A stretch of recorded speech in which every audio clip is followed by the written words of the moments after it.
climate crisis is deeply rooted in colonialism and racism.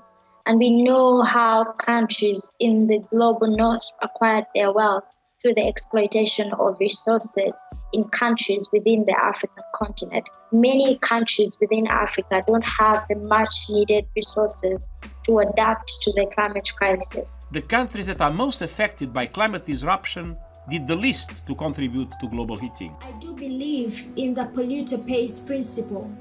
Fossil fuel companies and the biggest polluting countries have the responsibility to provide compensation for loss and damage. People are saying the climate crisis is real only because it has knocked on the door of the global north. The African continent is responsible for less than 4% of the global emissions.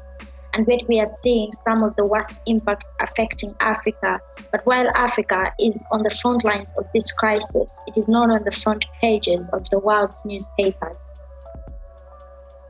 We can't fail to talk about the drought in the Horn of Africa that left more than 20 million people with no access to food, with no access to water. We've seen floods in Sudan, we've seen cyclones in the southern.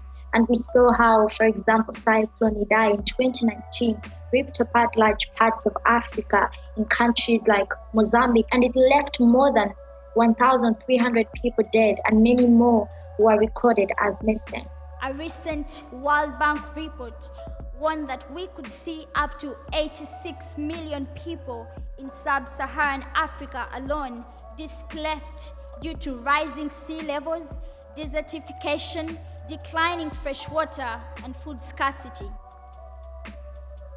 I've seen many green initiatives within the countries in the global north, and it's really important for people to know how it's privilege for many people to live as sustainable as possible. Not everyone can live as sustainable as they want to, mainly because they find themselves in systems that cannot allow that.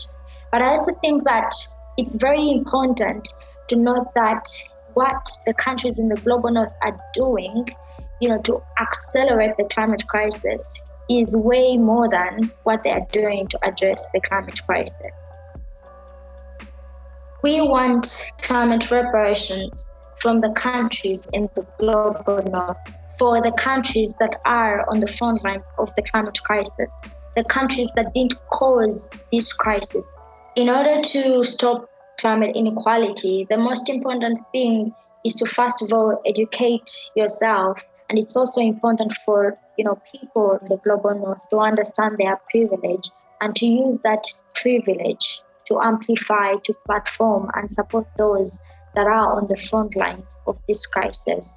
It's also important to note that many communities within the African continent, especially indigenous communities, have been able to preserve nature for so many years, and we must respect that, or else all our efforts to address the climate crisis will pass off as white saviorism.